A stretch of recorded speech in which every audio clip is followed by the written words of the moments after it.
بسم الله الرحمن الرحيم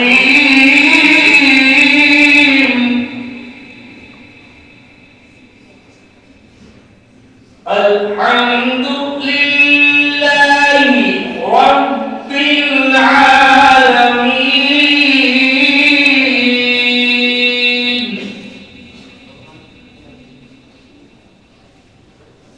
الرحمن الرحيم مالك يوم الدين مالك يوم الدين إياك نعبد وإياك نستعين اهدنا الصراط المستقيم صراط الذين أنعمت عليهم الله الصمد لم يلد ولم يولد ولم يكن له كفوا أحد ولم يكن له كفوا أحد ولم يكن له كفوا أحد ولم يكن له كفوا أحد صدق الله العلي العظيم وصدق رسوله النبي الكريم ونحن على ذلك من الشاهدين والحمد لله رب العالمين اللهم صل على محمد وآل محمد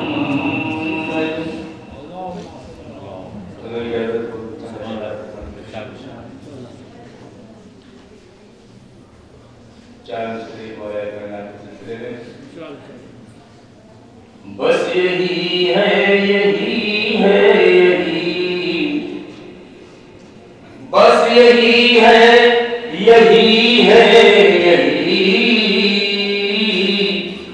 زندگی زندگی زندگی زندگی زندگی زندگی وقت آخر زمان پر رہے یا علی یا علی یا علی یا علی یا علی یا علی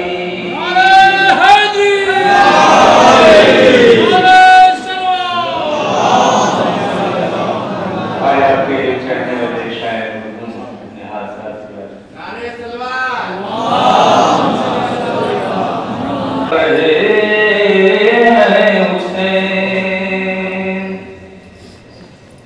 ظلم پر مسکرا رہے ہیں حسین صبر کا دل بڑھا رہے ہیں حسین خواب غفلت سے چونک رہے ہیں انسان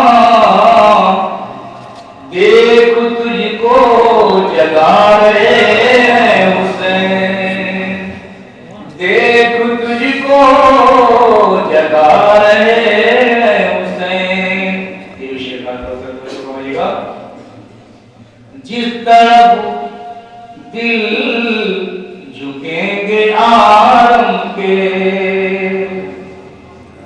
جس طرف دل جھکیں گے عالم کے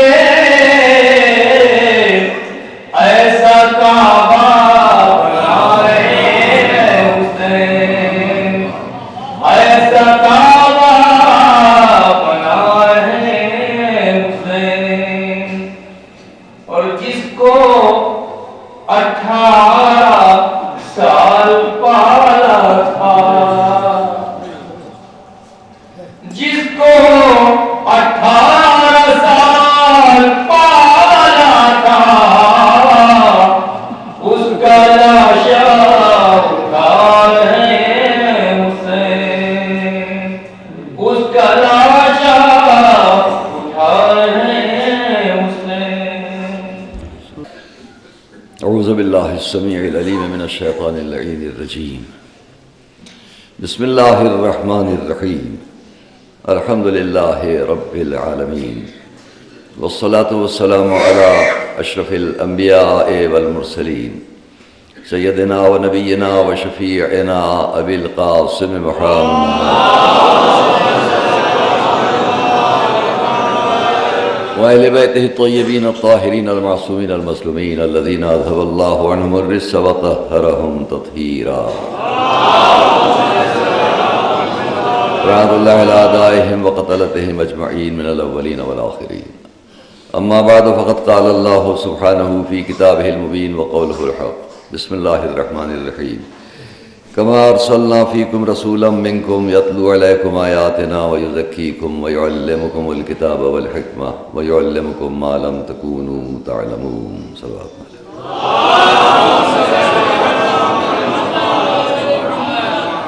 عزیزان گرامی، آپ کے سامنے میں آج پھر اسی بات کو یاد دلاؤں کہ قرآن کریم نے اسلام میں جن تعلیمات کو نمایاں طور پر پیش کیا ہے، ان میں ایک ایسی تعلیم کو بھی بات حضور اکرم اور ان کی زندگی سے لے کر نمایاں کیا گیا اور بار بار پیش کیا گیا خود قرآن کریم میں بھی، کہ جس کا تعلق برابر کی صنف اس انسانی زندگی کی صنف نسواں سے ہے۔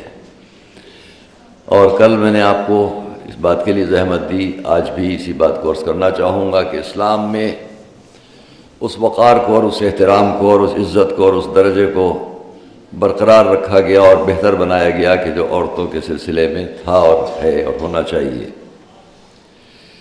اس لیے کہ جو انسانی تاریخ تھی اس میں ہمارے سامنے وہ لوگ بھی تھے کہ جو قوت اور طاقت پر بھروسہ رکھتے رہے، اور وہ لوگ بھی تھے کہ جو انسانی شرافت اور فضیلت کو نمایاں کرتے رہے۔ ان دونوں کے درمیان ایک ظاہری بات ہے اور سمجھنے کی بات ہے کہ جس کے پاس قوت ہوتی ہے، طاقت ہوتی ہے، وہ کمزور کو مختلف مواقع پر اپنی خواہشات اور اپنے آرزو اور تمناؤں کے مطابق اس کی تحقیر کرتا ہے، اس کی تذلیل کرتا ہے۔ اپنے مقصد کو پورا کرنے کے لیے ہر انسان آگے بڑھتا ہے جس کے پاس بھی قوت اور طاقت ہو، اور اس لیے بہت سے مواقع تاریخ کے وہ ہیں کہ جہاں طاقت اور قوت پر بھروسہ کرنے والے لوگوں نے اپنے سامنے پھر کسی کی پرواہ نہ کی، لیکن مذہب نے، دین نے، اسلام نے بھی یہ چاہا کہ طاقت اور قوت کا فلسفہ وہ نہ بنے کہ جہاں جب جو جی چاہے کر لے اور کمزور کے حقوق کو چھین لے۔ یہ ہمارا آپ سمجھتے ہیں۔ عزت اور عزت نفس، سیلف ریسپیکٹ، اپنی عزت، اور اس کا انحصار سوسائٹی میں، سماج میں، معاشرے میں اس بات پر ہے کہ کون انسان کسی دوسرے کی کتنی عزت کرتا ہے۔ جتنی عزت انسان دوسرے کی برقرار رکھنا چاہے گا اتنی ہی اس کی بھی عزت بنے گی۔ اسی لیے میں نے ایک مرتبہ کی تقریر میں اپنے نوجوانوں کو 2 فقرے یاد کروائے تھے، شاید یاد رہ گئے ہوں، کہ اعز تو عز، عزت کرو تو عزت کی جائے گی۔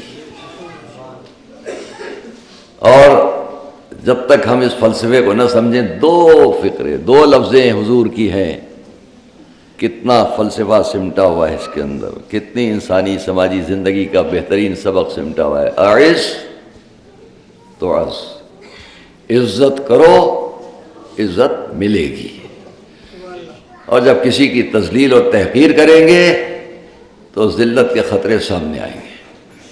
شرافت نفس اور عزت نفس اسی میں ہے، اور اسی عزت نفس کے لیے آج دنیا میں کتنے فساد ہیں، کتنے خطرے ہیں، اس سوسائٹی کے اندر کتنی تباہیاں ہیں۔ کیوں ہیں؟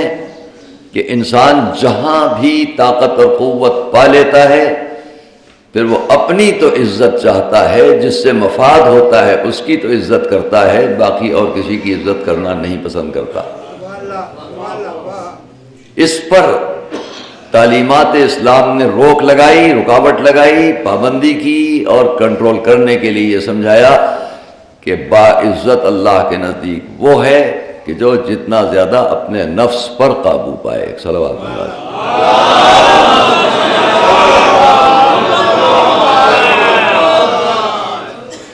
عزت نفس، ایک رکشہ چلانے والا بھی سڑک پر، ایک مزدور بھی آپ کے گھر میں اگر آتا ہے تو وہ یہ چاہتا ہے کہ آپ اس کی عزت کریں۔ وہ مزدوری کر رہا ہے لیکن یہی کہے گا صاحب مزدوری کرنے آئے، عزت بیچنے نہیں آئے۔ تو جب سوسائٹی کا یہ مزاج ہے، انسانی زندگی کا یہ مزاج ہے، تو اب دونوں باتیں سامنے ہیں نا کہ ایک طاقتور اپنی بات پوری کرنا چاہتا ہے اور کمزور اپنی عزت نفس کا طلبگار ہوتا ہے۔ جب قوت اور کمزوری کے اس فلسفے کو سامنے رکھیں تو تاریخ میں کمزور کلاس عورت کو شمار کیا گیا، اور اسی لیے جہاں کوئی فلسفہ نہ تھا سوائے قوت و طاقت کے، وہاں ہمیشہ تاریخ میں عورت کے حقوق چھینے گئے، عورت کی تحقیر ہوئی، عورت کو مختلف طریقوں پر اس کی عزت کو، اس کے احترام کو، اس کے وقار کو کم کیا گیا، کیونکہ فلسفہ تھا طاقت اور قوت، بنیادی نظریہ تھا اپنی طاقت اور اپنی قوت۔ اسلام نے اس کو بالکل بدل دینا چاہا، اور کل جو میں آپ سے عرض کر رہا تھا اسی لیے اس نے تینوں رشتے جو اہم تھے ان کے لیے بتلا دیا کہ بیٹا اگر خدا کی نعمت ہے تو بیٹی اللہ کی رحمت ہے۔ رسول منبر پر ہیں اور اپنے اصحاب کو بتلا رہے ہیں کہ وہ انسان آخرت کے کاموں کے لیے اسے کوئی عذر، کوئی ایکسکیوز نہیں رہ جاتا جس کے پاس یہ 5 باتیں ہوں۔ ایسی زوجہ، ایسی بیوی کہ جو اس کو دنیا اور آخرت کے کاموں میں مدد دے۔ سب سے سر فہرست اس رفیقہ حیات کا ذکر کیا گیا کہ جو دنیا اور آخرت کے کاموں میں مدد دے۔ بیٹے اور اولادیں، بیٹیاں کہ جو نیک ہوں، 2 باتیں ہو گئیں۔ تیسری انسان کا اپنا حسن خلق۔ چوتھے وہ انسان بڑا خوش نصیب ہے جس کو اس کے وطن میں رزق حاصل کرنے کے ذرائع مل جائیں۔ اور 5ویں فرماتے ہیں کہ ہم اور ہمارے اہل بیت کی محبت۔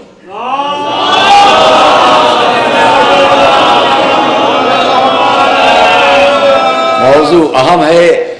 سڑک پر بھی، وکٹوریہ اسٹریٹ پر بھی جو حضرات سن رہے ہوں، مدرسے میں جگہ ہے، موسم کا تقاضا ہے، یہاں آ کر بجائے اس کے کہ وہاں کے ڈسٹربنس میں آپ بیان کو سنیں، جتنا موقع ہو یہاں آ کر سن سکتے ہیں۔ میں اس لیے عرض کر رہا ہوں کہ بہرحال گفتگو جاری رہے، بیچ بیچ میں فرق آتا ہے باتوں میں۔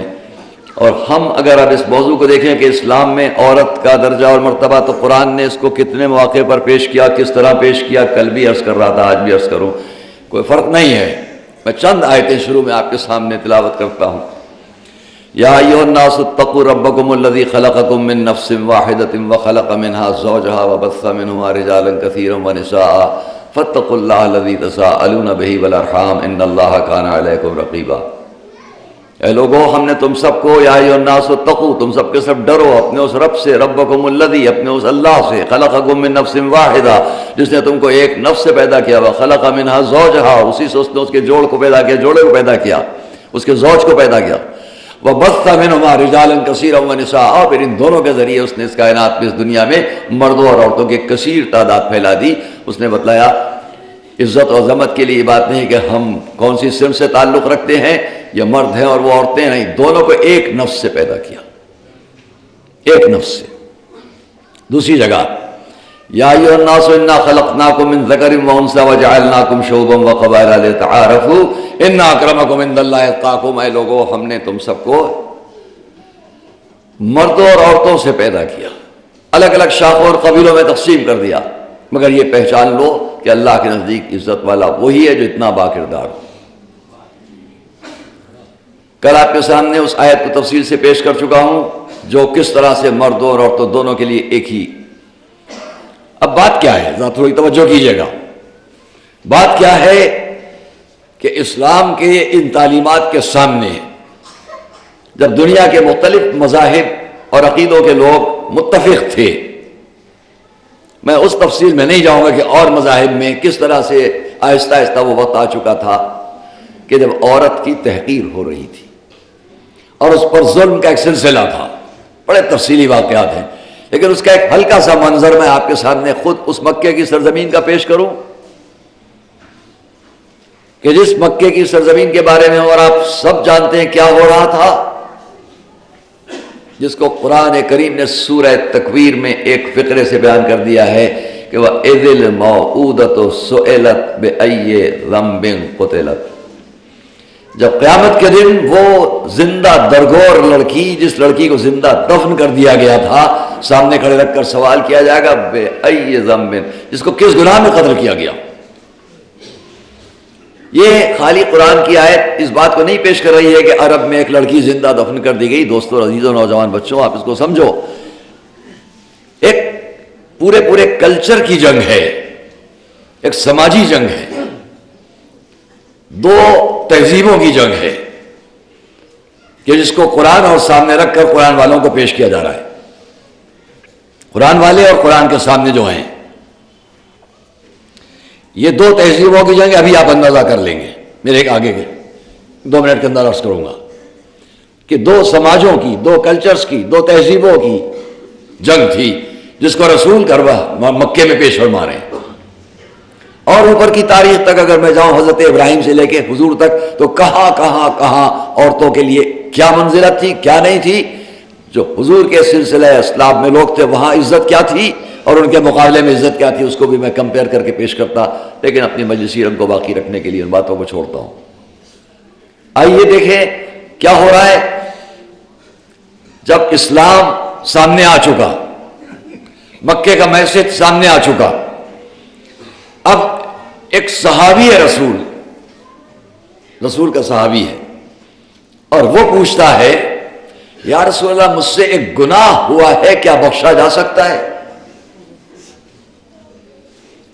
پوچھا کیا؟ کہا جب میں اسلام نہیں لایا تھا تو میں نے اپنی لڑکی کو زندہ دفن کر دیا تھا۔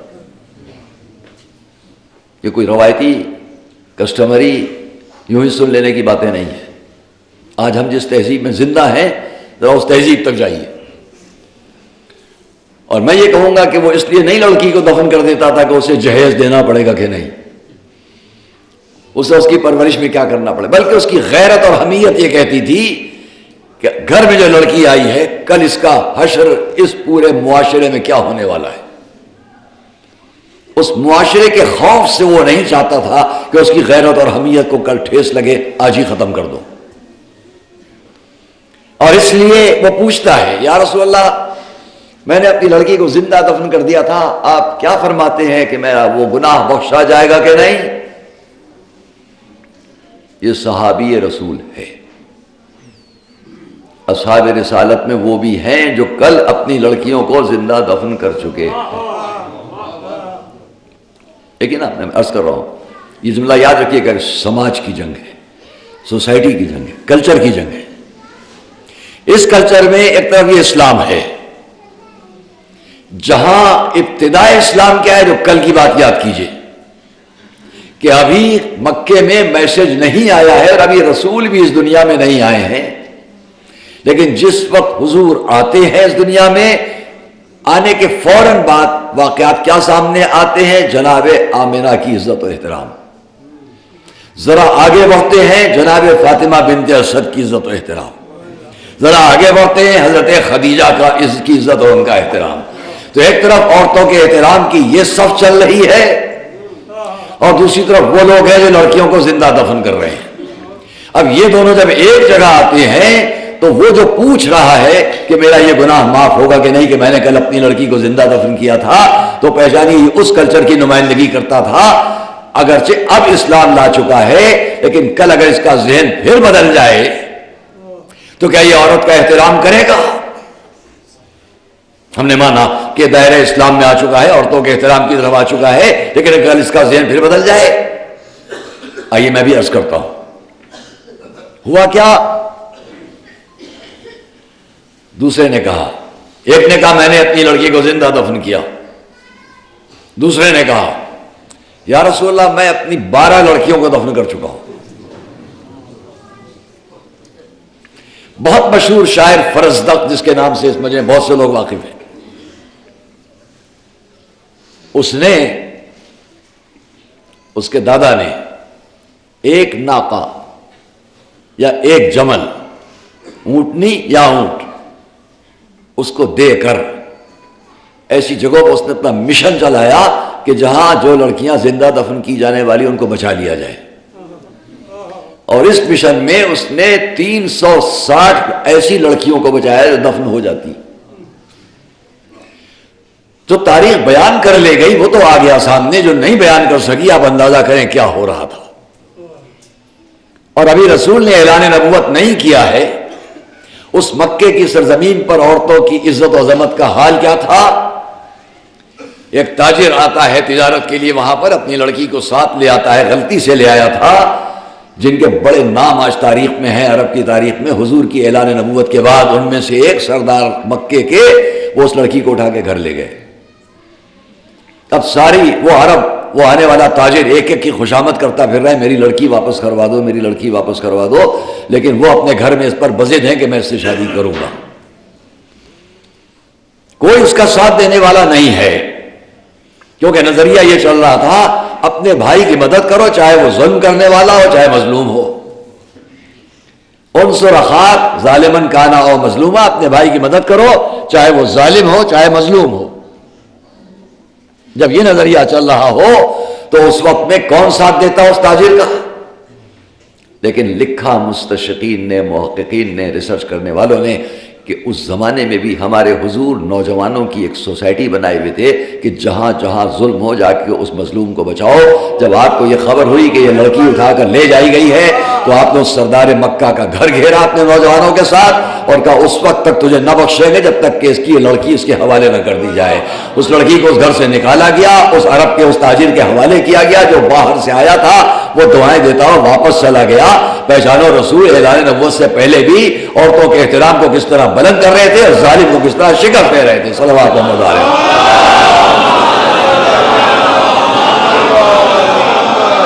اب میں آپ کے سامنے تاریخ کے ایک ایسے منظر کو پیش کرتا ہوں کہ جس پر اب تک لوگوں نے توجہ نہیں کی ہے۔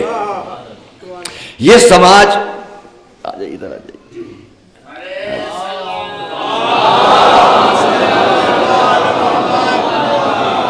یہ تہذیبی لڑائی، یہ کلچر اور سماج کی لڑائی کس طرح چل رہی ہے؟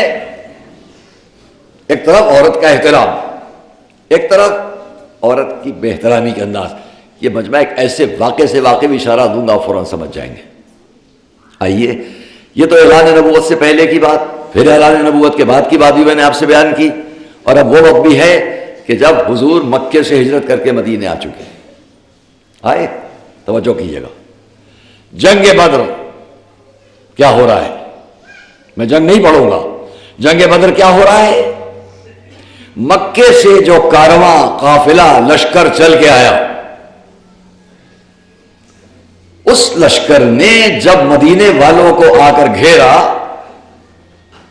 بہت ایک چھوٹی سی بات کیا نا کہ میں نے جو ابھی آپ سے کہا سماج کی جنگ ہے، تہذیب کی جنگ ہے۔ ایسی تہذیب جس میں مردوں کو، عورتوں کو، سب کو ان کا وہ شرف اور فضل بیان کیا جائے جو ان کا واقعی درجہ ہونا چاہیے۔ اس شرف و فضل کی نمایاں مثال اس وقت ہے، ایک جملے سے پورا مجمع اندازہ کرے گا کہ جب مکے کے چل کر آنے والے لوگ مدینے تک جنگ کرنے کے لیے آتے ہیں۔ یہ بتلائیے مکے والوں کے لشکر میں کون ہے اور مدینے والوں کے لشکر میں کون ہے؟ میں ان لوگوں کے نام نہیں لوں گا جو بہت نمایاں ہیں، صرف اتنا کہوں گا کہ مکے سے 440 کلومیٹر چل کے جو لشکر آیا ہے اس میں صرف لڑنے والے، تلوار چلانے والے اور بہادر اور شجاعان عرب ہی نہیں ہیں، بلکہ اس کے ساتھ ساتھ عورتیں بھی ہیں۔ تہذیبی جنگ کا ایک منظر پیش کرتا ہوں۔ یہ عورتیں بدر میں بھی آئیں اور یہ عورتیں احد میں بھی آئیں۔ کیا تھا ان کا انداز؟ ہودج، اماریاں سوار، 5000 کے لشکر کے ساتھ ساتھ وہ عورتیں بھی جو میدان جنگ میں آ کر حبل کا نعرہ بلند کر رہی تھی، نحنو بن طارق نمشی علی النمارق، ہم تو ستاروں کی بیٹیاں، قالینوں پر چلنے والیاں۔ مجمع ابھی اندازہ کرے جو اس کا میں تہذیبی جنگ ہے کہ نہیں ہے۔ مکے والے اپنے ساتھ میدان جنگ میں عورتیں لے کر آئے، کیا مدینے والے میں سے بھی کوئی ایک بھی کسی عورت کو لے کر آیا؟ مدینے میں جو حضور نکلے جنگ کرنے تو ان کے لشکر میں ہے کوئی عورت جو جنگ کرنے آئے؟ معلوم ہوا کہ عورت کا احترام کون پیش کر رہا تھا اور عورت کی تذلیل کون کر رہا تھا۔ مکے والے اپنے ساتھ عورتوں کو بھی لے کر چلتے تھے چاہے ان کی عزت رہے یا نہ رہے، اور مدینے میں کوئی پسند بھی نہ کرتا تھا کہ ایک عورت بھی میدان جنگ میں جائے۔ صلوات محمد علیہ۔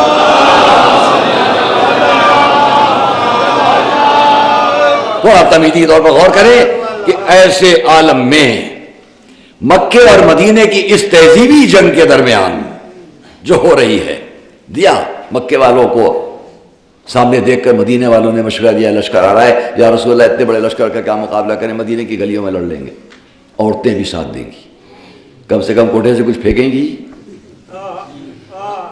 عورتیں بھی ساتھ دیں گی۔ رسول نے رد کر دیا، اس مشورے کو نہیں مانا، جنگ وہیں ہوگی۔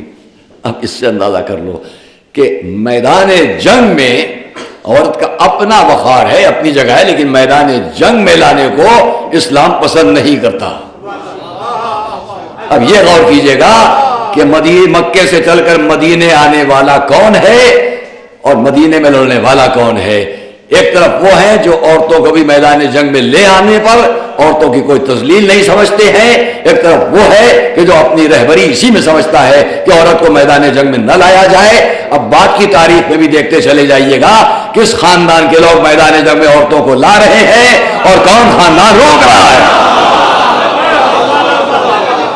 سب صلوات محمد علیہ وسلم۔ یہ ایک تہذیبی جنگ ہے۔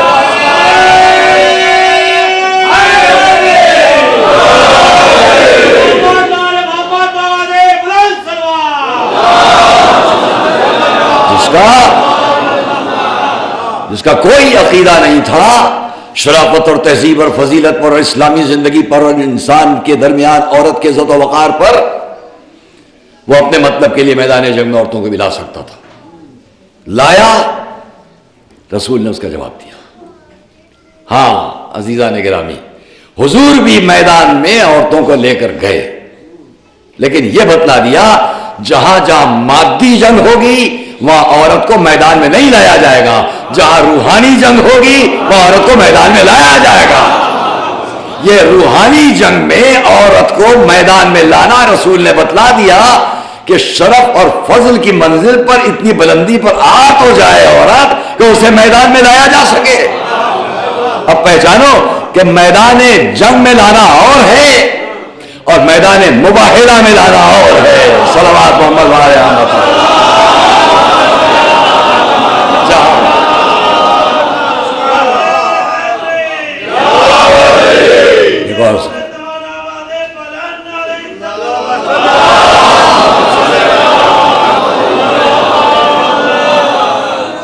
میدان میں لایا جائے تو اس طرح کے سامنے والے دیکھ کر اعتراف کر لیں کہ ہم ایسے چہرے دیکھ رہے ہیں۔ اس تہذیبی جنگ کو کہ جہاں عورت کی عزت اور اس کا وقار، میں نے یہاں تک عرض کیا، اور اسی لیے قرآن کریم کی آیت ہے وَقَرْنَ فِي بُيُوتِكُنَّ وَلَا تَبَرَّجْنَ تَبَرُّجَ الْجَاهِلِيَّةِ الْأُولَى وَأَقِمْنَ الصَّلَاةَ وَآتِينَ الزَّكَاةَ وَأَطِعْنَ اللَّهَ وَرَسُولَهُ إِنَّمَا يُرِيدُ اللَّهُ لِيُذْهِبَ عَنْكُمُ الرِّجْسَ أَهْلَ الْبَيْتِ وَيُطَهِّرَكُمْ تَطْهِيرًا۔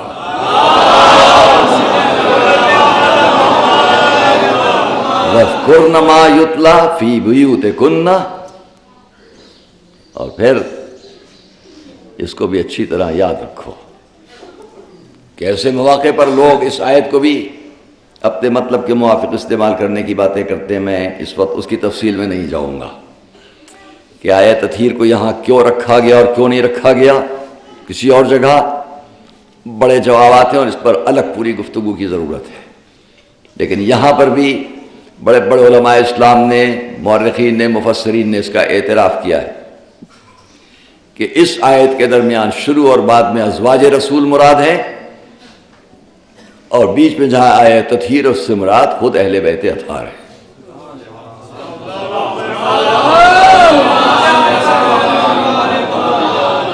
وَاذْكُرْنَ مَا يُتْلَى فِي بُيُوتِكُنَّ مِنْ آيَاتِ اللَّهِ وَالْحِكْمَةِ إِنَّ اللَّهَ كَانَ لَطِيفًا خَبِيرًا. اس کے بعد وہ آیت ہے جو میں نے کل آپ کے سامنے تلاوت کی تھی، إِنَّ الْمُسْلِمِينَ وَالْمُسْلِمَاتِ. اور جب وہ آیت ختم ہوتی ہے تب اس کے بعد کہا گیا وَمَنْ يَعْصِ اللَّهَ، جس کے بارے میں اس بات کو واضح کر دیا کہ اگر اللہ کا رسول اور اللہ اور اس کا رسول تمہیں کوئی حکم دے تو پھر کسی کو اس کی نافرمانی کی ضرورت نہیں ہے، اور کوئی بھی اگر نافرمانی کرے گا فقط ضل ضلالا مبینا، وہ بڑی گمراہی میں جائے گا.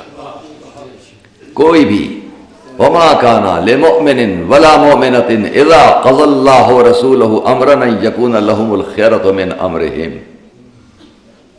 کسی کو بھی اس کا حق نہیں ہے. ومن يعص الله ورسوله فقد ضل ضلالا مبینا. اتنی آیات کو بیان کر دینے کے بعد اسی پر علماء اسلام میں بہت بڑے عالم علامہ جلال الدین سیوطی، جن کو خاتمۃ الحفاظ کہا جاتا ہے، جنہوں نے اپنے تفسیر در منصور میں اس آیت کو لکھتے ہوئے یہ فرمایا کہ چونکہ اس میں بعد میں لفظ معصیت کا بھی ذکر ہے کہ اور جو نافرمانی کرے، اور اہل بیت اطہار کی وہ زندگی تھی کہ جس میں کہیں معصیت کا تصور ہی نہیں ہوتا، اس لیے اس میں وہ آیات کے جہاں پر معصیت کے ساتھ بات ہو رہی ہے اس سے اہل بیت اطہار مراد ہی نہیں ہو سکتے. اور میں یہ کہوں گا کہ خود آپ غور کر لیجیے، تھوڑا سا اسپرش کر لو کہ کیا کہا جا رہا ہے. وَقَرْنَ فِي بُيُوتِكُنَّ، اپنے گھروں میں بیٹھو. وَلَا تَبَرَّجْنَ تَبَرُّجَ الْجَاهِلِيَّةِ الْأُولَىٰ، اور ابتدائی جاہلیت کے زمانے کا بناؤ سنگھار کر کے باہر مت نکلو. وَأَقِمْنَ الصَّلَاةَ وَآتِينَ الزَّكَاةَ، نمازیں پڑھو، زکوٰۃ ادا کرو. وَأَطِعْنَ اللَّهَ وَرَسُولَهُ، اللہ کی اطاعت کرو اور اس کے رسول کی اطاعت کرو. اب بیچ کی آیت تطہیر کو الگ ہٹا کر میں پھر آگے بڑھتا ہوں. وَاذْكُرْنَ مَا يُتْلَى فِي بُيُوتِكُنَّ، اور جو تمہارے گھروں میں اللہ کا ذکر ہو رہا ہے اس کو تکرار کرو اور دہراؤ. اندازہ کیا آپ نے کہ معلوم یہ ہوا کہ ایک طرف یہ کہا گیا کہ اللہ کا ذکر کرو، نماز پڑھو، زکوٰۃ ادا کرو، بعد میں پھر یہ کہا گیا جو تمہارے گھروں میں اللہ کا ذکر ہو رہا ہے اس کو تو تکرار کرو، اس کو دہراؤ. تو معلوم یہ ہوا کہ جن کو ہدایت ہو رہی کہ اللہ کو یاد کرو، اللہ کا ذکر کرو، اور پھر یہ کہا جائے کہ جو تمہارے گھروں میں ذکر ہو رہا ہے اس کو تکرار کرو، تو اس کا مقصد یہ کچھ وہ ہیں جو ذکر کر رہے تھے اور کچھ وہ ہیں جو ذکر سکھلایا جا رہا تھا جن کو. تو ذکر کون کر رہے تھے اور ذکر کون نہیں کر رہے تھے؟ اس گھر کے اندر جو اہل بیت اطہار تھے وہ اللہ کا ذکر کرتے تھے. ان سے سیکھو کہ اللہ کا ذکر کیسے کیا جاتا ہے. صلوات محمد علیہ.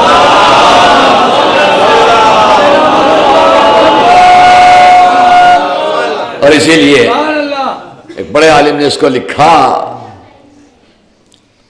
خود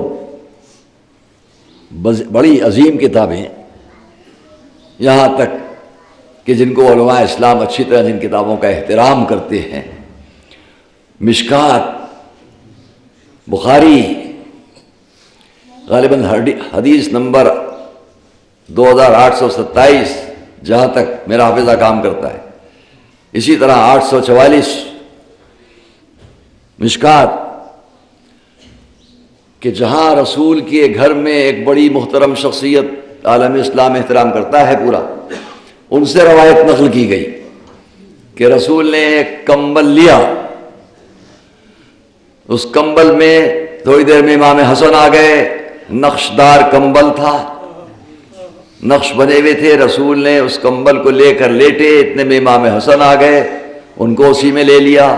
کچھ دیر نہیں گزری کہ جس کو ہم لوگ حدیث کسان پڑھتے، کچھ دیر نہ گزری تھی کہ امام حسین آئے، ان کو اسی میں لے لیا، پھر حضرت علی آئے، ان کو اسی میں لے لیا، پھر خود کو اسی میں لے لیا۔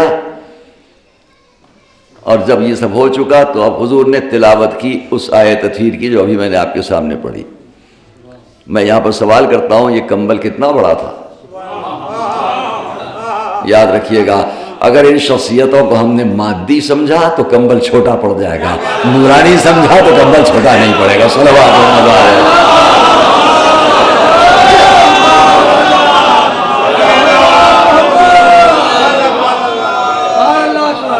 وہ عورتوں کا درجہ،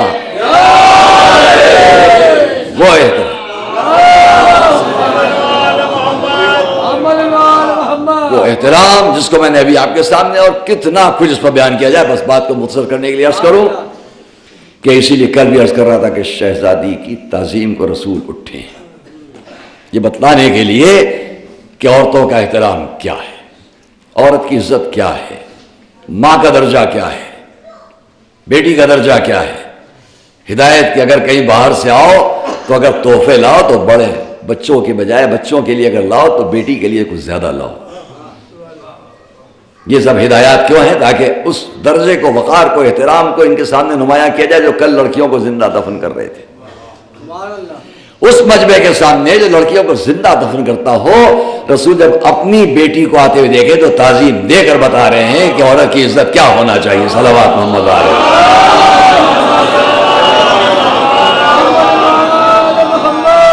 میں نے خود دیکھا ہے صحیح بخاری کی اس حدیث کو، جو پھر انہی محترم شخصیت سے روایت ہے کہ رسول نے اپنی بیٹی کو دیکھ کر فرمایا اما ترضین، کیا تم میری بیٹی اس پر راضی نہیں ہو کہ ان تکون عبادی، تم ان لوگوں ان تکون سیدۃ النساء اہل الجنہ، کہ تم جنت کی عورتوں کی سردار بنو، نساء المومنین، اور تمام مومنات اور مومنین کی عورتوں کی سردار بنو۔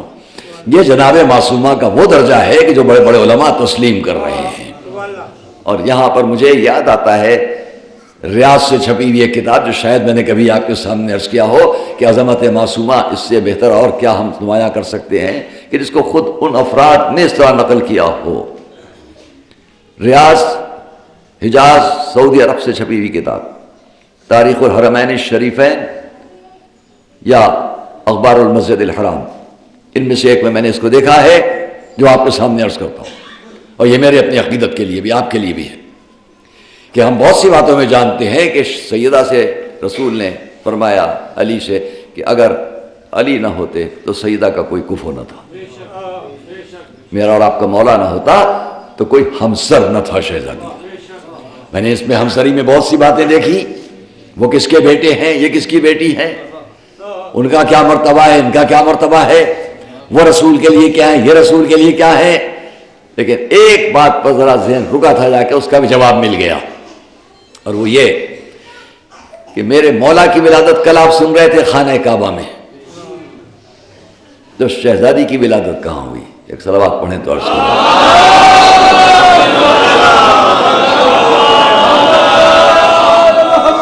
اور جب اس کتاب کو دیکھ رہا تھا تو جواب آ گیا۔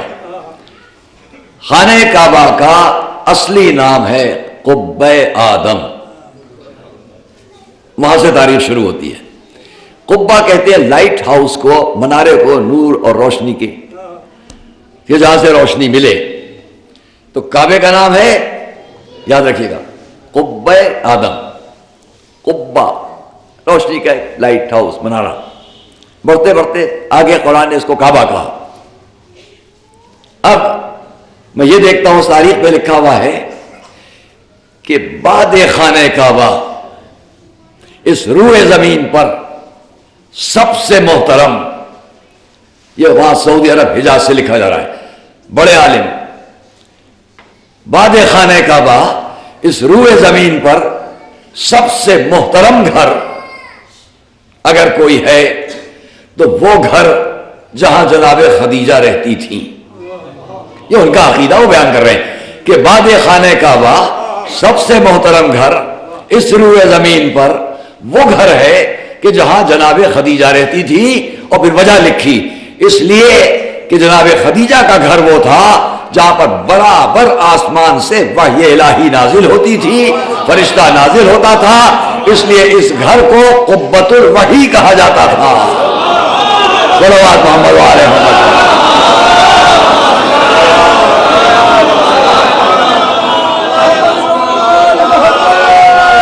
اس گھر کو قبۃ الوحی کہا جاتا تھا، اور پھر آگے لکھا کہ اور اس گھر کا یہ شرف تھا کہ وہ مولد فاطمہ رضی اللہ تعالی عنہا، یہی وہ گھر تھا کہ جہاں پر جناب فاطمہ کی ولادت ہوئی۔ علی کی ولادت کعبے میں ہے، فاطمہ کی ولادت یہاں ہے۔ صلوات محمد و آل محمد۔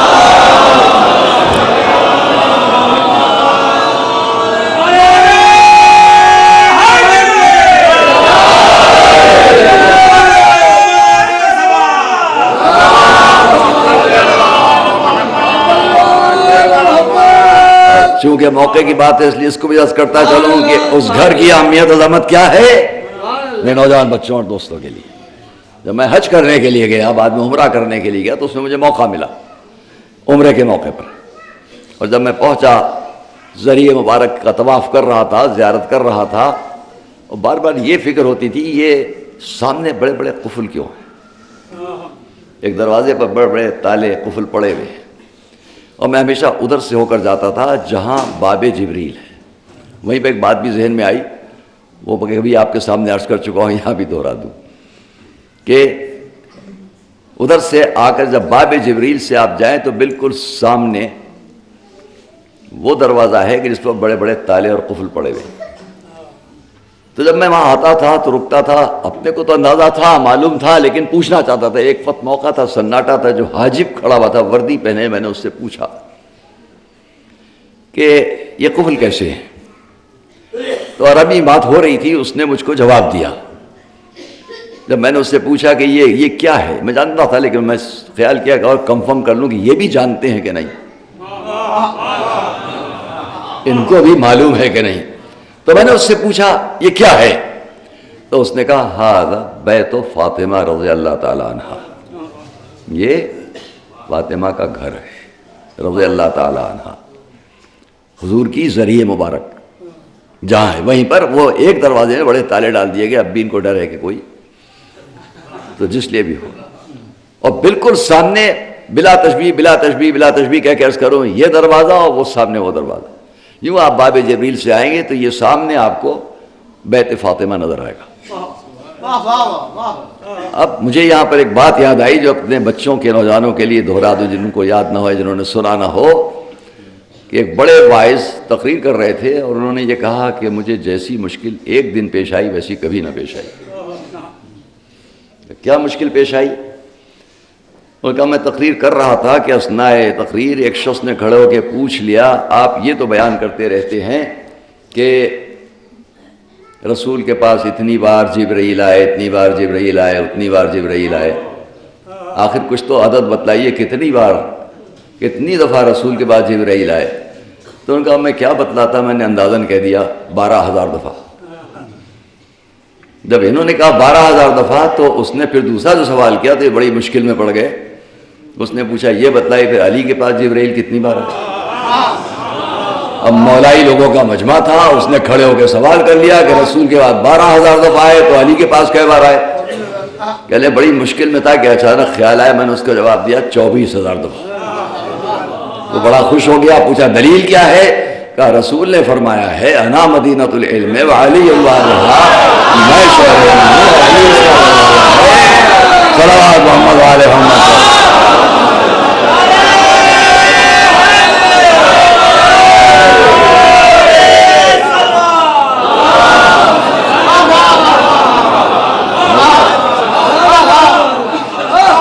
جب علی کو رسول نے دروازہ فرما دیا تو جب بھی جبرائیل رسول کے پاس آئے تو ایک دفعہ دروازے سے ایک دفعہ گئے، ایک دفعہ واپس آئے، ان کے بعد 12,000 یا 24,000 دفعہ صلوات محمد علیہ محمد۔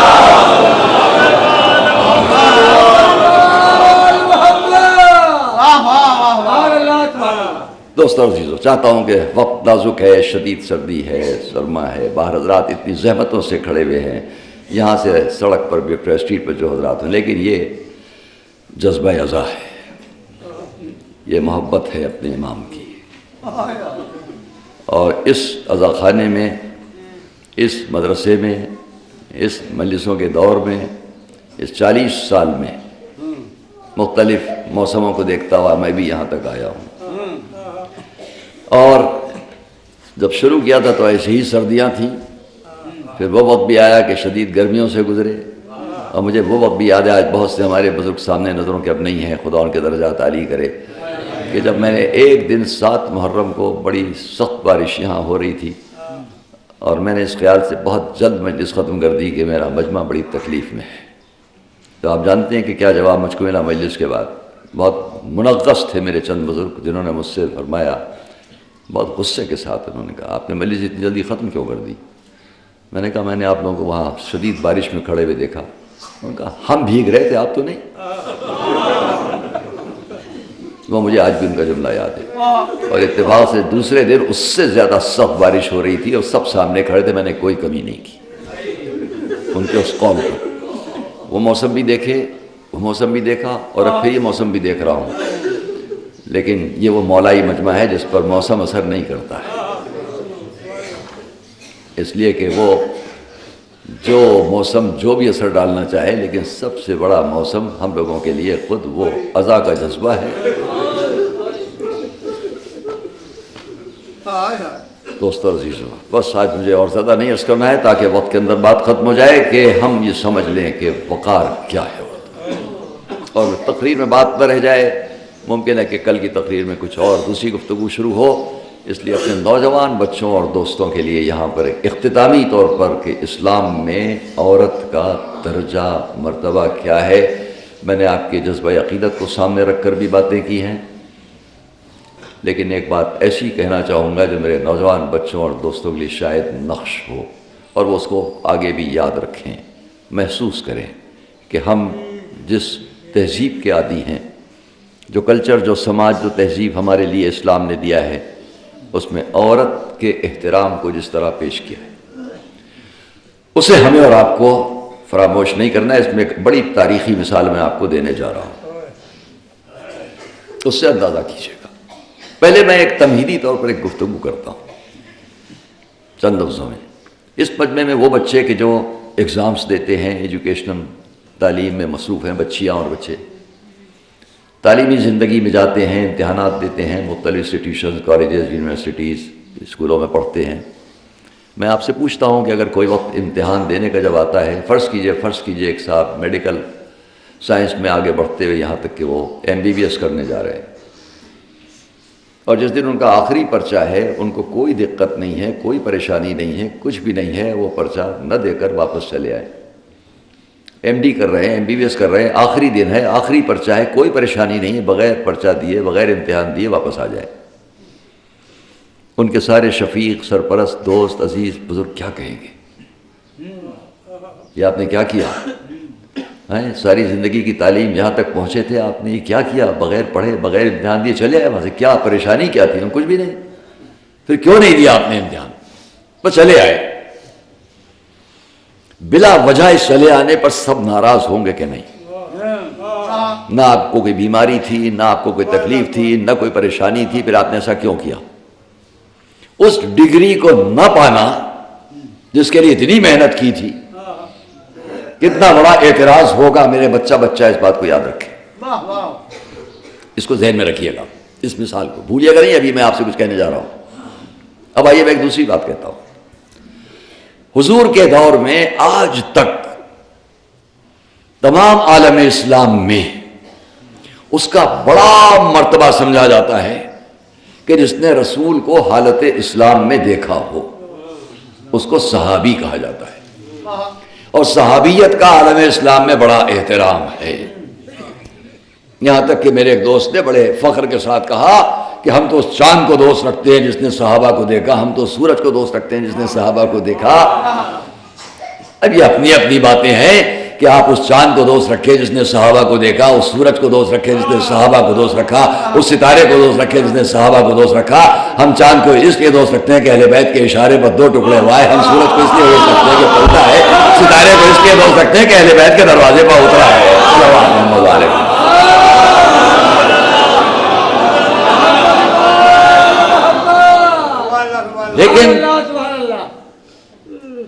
اسی دور میں ایک ایسا شخص ہے کہ جس نے طے کیا کہ جائے گا رسول سے ملنے، ابھی تک نہیں ملا ہے۔ اپنی ماں سے اس نے یہ کہا میں جا رہا ہوں۔ طریقہ کیا تھا؟ ایک ناقہ اس کے پاس تھا اور اس ناقے سے وہ محنت و مزدوری کرتے تھے اور اپنا اور اپنی ماں کے لیے رزق کا انتظام کرتے تھے۔ اتنے خوددار غیرت دار تھے کہ اپنا اور اپنی ماں کے لیے فراہمی رزق کا انتظام اس ناقے کے ذریعے، یہ سامان وہاں پہنچا دیا، وہ وہاں پہنچا دیا، محنت مزدوری کرتے۔ مادر گرامی میں جا رہا ہوں رسول کی زیارت کرنے۔ ماں سیدھی سادی دیہات کی رہنے والی، انہیں کچھ دنیا کا حال نہ معلوم تھا، ان کے منہ سے اتنا نکل گیا جا تو رہے ہو جلدی آنا۔ سن رہے آپ؟ جا تو رہے ہو جلدی آنا۔ یہ گئے، پہنچ گئے جب رسول کے گھر تک، معلوم ہوا حضور گھر پر نہیں ہیں۔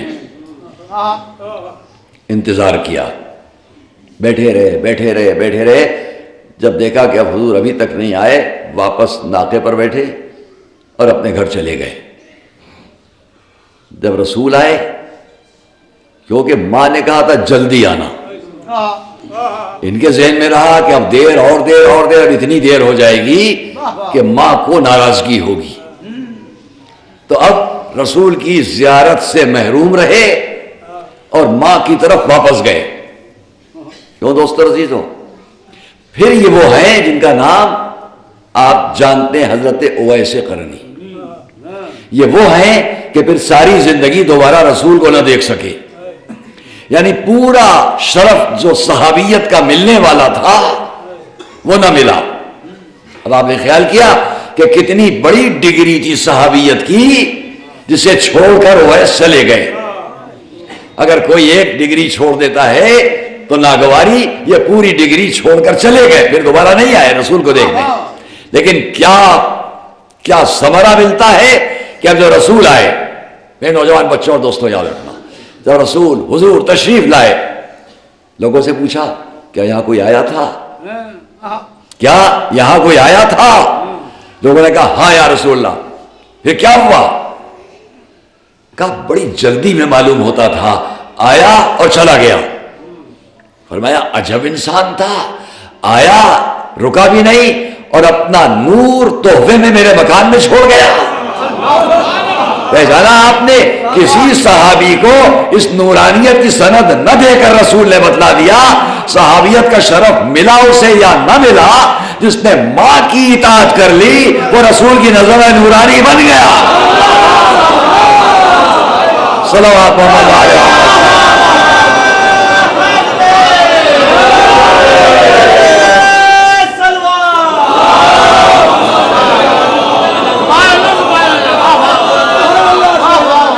بلائیے گا نہیں اس بات کو، اس کو فراموش نہ کیجیے گا کہ ماں کی اطاعت رسول کی نظروں میں اتنا بڑا شرف، اپنا نور تحفے میں چھوڑ گیا۔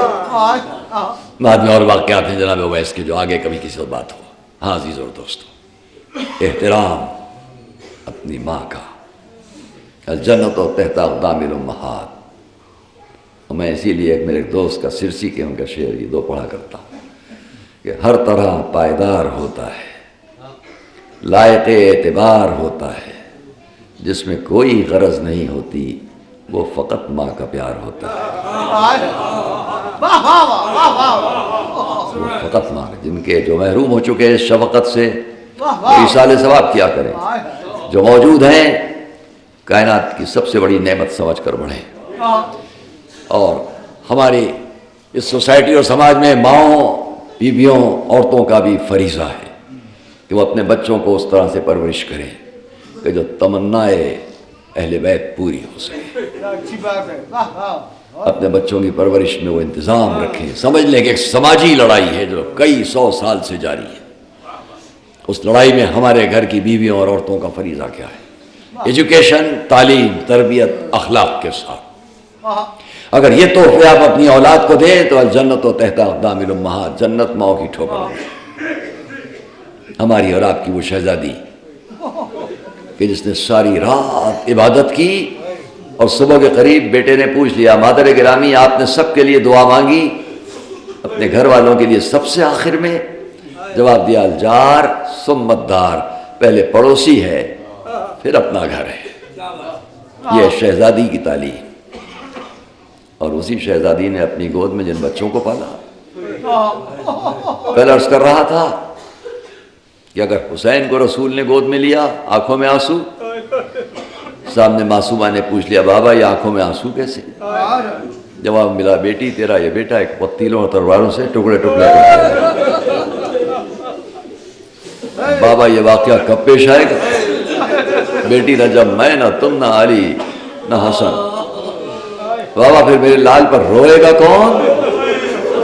اللہ ایک امت کو پیدا کرے گا، گھروں کو پیدا کرے گا، تبکین نساءہم علی نساء، جس کی عورتیں اس کی عورتوں پر، جس کے مرد اس کے مردوں پر روئیں گے۔ اسی گھر میں کل عرض کر رہا تھا کہ شہزادی زینب کی ولادت ہوئی، رسول نے گود میں لیا آنکھوں میں آنسو، سیدہ پوچھ رہی بابا یہ آنسو کیسے؟ جواب ملا بیٹی میں دیکھ رہا ہوں تیری بیٹی بڑی مصائب اٹھائے گی، بڑے مصائب اٹھائے گی۔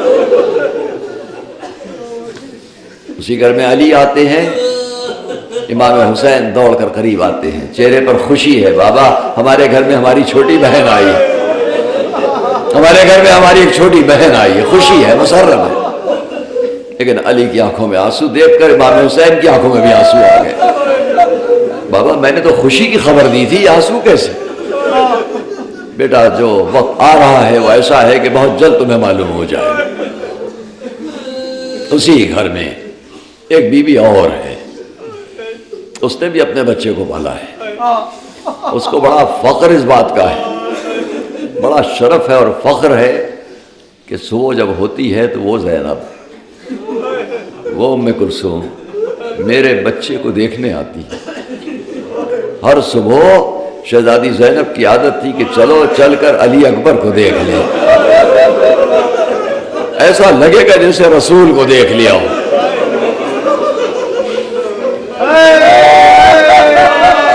ایسا لگے گا جیسے رسول کو دیکھ لیا ہو۔ اور کتنا شرف، کتنی عزت جناب لیلا کو محسوس ہوتی تھی۔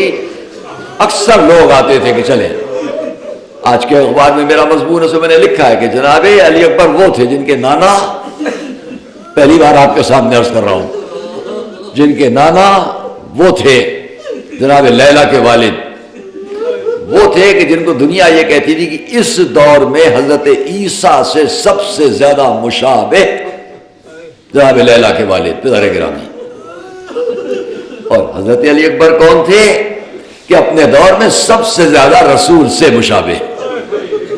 ایک گھر میں دو شرف موجود ہوں، یہ کس کی بیٹی ہے جن کے بابا عین شبیہ ہے عیسیٰ کی، یہ کن کی مادر گرامی ہے جن کا بیٹا عین شبیہ ہے رسول ہے۔ لوگ آتے تھے چلو مدینے چلیں، چل کر وہاں بنی ہاشم کے محلے میں خاندان میں ایک بیٹا ہے، ایک بچہ ہے، ایک جوان ہے، اسے دیکھ لے گویا رسول کو دیکھ لیا۔ شہرت تھی اور خالی صورت میں نہیں، بلکہ اگر یاد دلاؤ وہ فقرہ، وہ جملہ کہ جب امام حسین نے اپنے جوان کو میدان میں بھیجا تو زمین پر ایک گھٹنا رکھا، آسمان کی طرف ہاتھ اٹھائے اور آواز دی پالنے والے میں نے تیرے راستے میں جنگ کے لیے اسے بھیج دیا، جو صورت میں، سیرت میں، چلنے میں اور گفتگو کرنے میں تیرے رسول سے بہت مشابہ ہے۔ علی اکبر صورتاً سیرتاً، رفتار میں اور گفتار میں عین رسول۔ ایک صحرائی عرب آتا ہے، اندر اطلاع دی گئی لیلا آپ کے فرزند کی زیارت کرنے کو آیا ہے۔ ماں نے کتنا شرف، کتنا فخر ہمیشہ محسوس کیا ہوگا، عادت ہو چکی تھی۔ وہ باہر انتظار کر رہا ہے، امام حسین کے پاس بیٹھا ہوا، کیوں آئے ہو؟ آقا میں نے دور دور آپ کے فرزند کے حسن و جمال کے ذکر سنے، دل چاہتا ہے زیارت کر لوں۔ گھر میں پیغام بھیجا گیا علی اکبر کو بھیج دیا جائے۔ شہزادہ باہر آیا، رخسار پر ہوا سے لہراتی ہوئی زلفیں، عین شبیہ رسول۔ آنے والا ادب سے سر جھکائے امام حسین کے سامنے بیٹھا ہے، علی اکبر آ کر پہلو میں کھڑے ہوئے۔ امام نے اشارہ کیا، لے بھائی جس لیے آیا دیکھ لے۔ ایک مرتبہ امام کے کہنے پر سر بلند کیا، نظر شہزادہ علی اکبر پر پڑی، دیکھتا رہ گیا. تاریخ نے لکھا کہ آخر غش کھا کے گر گیا. جب ہوش میں آیا تو ایک مرتبہ کہتا ہے آقا دعا کر دیے کہ اللہ مجھے بھی ایک ایسا فرزند دے دے. فرمایا بھائی دعا تو کر دوں لیکن میرا بھی ایک سوال ہے. یہ بتلا اللہ تجھے اگر ایک ایسا بیٹا دے اور اس کے پیر میں تیر چبھ جائے تو برداشت کرے گا؟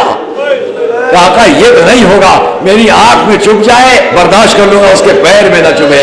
تو میں بھائی میرے ایسے بیٹے کی تمنا نہ کر, میرا یہ بیٹا تیروں اور تلواروں میں ٹکڑے ٹکڑے ہونے کے لیے, دشمنوں کے ہجوم میں خطرے کیے جانے کے لیے پرورش کیا جا رہا ہے.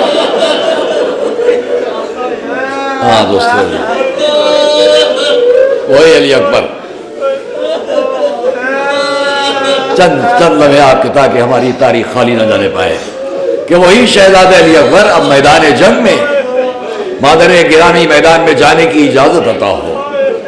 لیلا سے اجازت لی, امام کی خدمت میں آئے, مقتل کی طرف بڑھے. تفصیلی باتیں بس اتنا کہوں, جنگ کرتے کرتے اس طرف چلے گئے جہاں چاروں طرف سے لوگوں نے ہجوم کر لیا. جب زخموں سے چور ہوئے تو گھوڑے کی پشت پر سر رکھ دیا. ہر طرف سے دشمنوں جمع ہو کے تیروں اور تلواروں سے اس طرح وار کیے کہ زیارت کا فطرہ قتلو ہو بے سیوفہم ہربا ہربا, تلواروں سے ٹکڑے ٹکڑے شریح رسالت کو کر دیا گیا. عزیزوں اور دوستوں, اسی عالم میں امام حسین نے اپنے فرزند کی آواز سنی, بابا آپ پر آخری سوال. حسین اپنے بیٹے کو لینے کے لیے پہنچے, جا کر زانو پر سر رکھا کہ اتنے میں علی اکبر نے کونیاں ٹیک کر اٹھنا چاہا. آواز دی بیٹا کیا دیکھ رہے ہو؟ جواب دیا بابا سامنے سے رسول آئے ہیں, جامع آپ ہاتھ میں لیے ہوئے ہیں. گویا باپ کو تسلی دے دی کہ آپ کا جوان پیاسا نہیں جا رہا ہے. اسی عالم میں امام نے زانو پر سر رکھا. عجیب منظر ہے کہ اتنے میں شہزادہ علی اکبر نے سینے پر ہاتھ رکھا. امام نے پوچھ لیا بیٹا کیا محسوس کر رہے ہو؟ جواب دیا بابا سینے میں درد ہے. امام نے جھک کر دیکھا, ٹوٹی ہوئی برچھی کا پھل سینے میں موجود تھا. ہاتھ رکھ کے برچھی کے پھل کو باہر نکالا, شہزادے کی لبوں سے خون اگلا. امام نے امامے سے خون کو صاف کیا, لے کر خون کو امام صاف کر رہے تھے کہ آسمان سے آواز آئی, صبرن لکا یا حسین, اے حسین خدا تمہیں صبر عطا کرے. امام نے شہزادے کی لاش کو اٹھانا چاہا.